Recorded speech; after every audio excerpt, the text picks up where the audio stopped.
Andrew Wilson is good at knowing what he is talking about, to an exacting degree. Zach was unprepared for Andrew's style and how Andrew skillfully listens to what people say. This is Andrew's killer skill. He listens to your semantics and what you're really getting at, and he's good at it. And he's a genius when it comes to listening. He's very good at knowing what he is talking about in the most literal sense. I admire this about him. Let's dive into this. Those weren't arguments. Those were me giving a mind state or my belief of X, right? I wasn't actually making any arguments there. He might be technically right, but that is just so insufferable.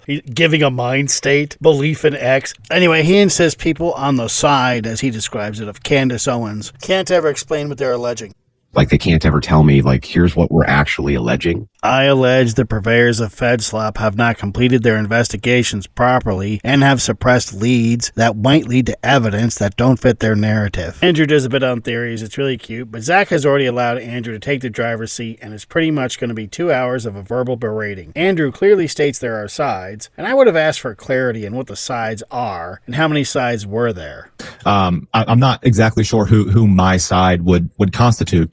I think it would be like you, Ian Carroll, Candace Owens, people who are in agreement with what are considered alternative facts, or they don't agree with government facts that are being released, or various things like this. What's an alternative fact, and what is a government fact versus a real fact? What is this? Zach wasn't prepared for this, and this is how you got to do this with a guy like Andrew. What are you guys alleging? That Tyler Robinson was not the lone wolf shooter or assassin in the Charlie Kirk assassination. Okay, now that's a huge claim. So because that's a huge claim, I think that I have every business, since this is a claim going against all state investigatory evidence, which they've released. All state investigatory evidence is a way of hiding the fact that the state has slow-walked investigations into people with obvious foreknowledge and also shot down leads that the Assistant Director of National Intelligence wanted to pursue. It's an obfuscation of either the state's incompetence or corruption.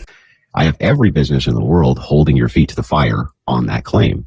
And if you would have the burden, the overwhelming burden, to release really good evidence for your claim. Not at all. The proof of burden is on the state. The defense and detractors like Zach only have to raise reasonable doubt. Andrew is just making up rules to suit himself. The rest of the time, it kind of devolves until Andrew's in a position where he's like making Candace Owens the would-be assassin, and it gets that ridiculous. I'll do a second short video on it. Maybe I'll do a long video in this. If people really want me to, I'll do a long breakdown, but it's kind of a boring conversation because it's just a semantic browbeating. Zach wasn't prepared. I think Zach's a nice guy, and he had his heart in the right place. Andrew just berates him hard, and he got a few things wrong. I'll cover that in the next video.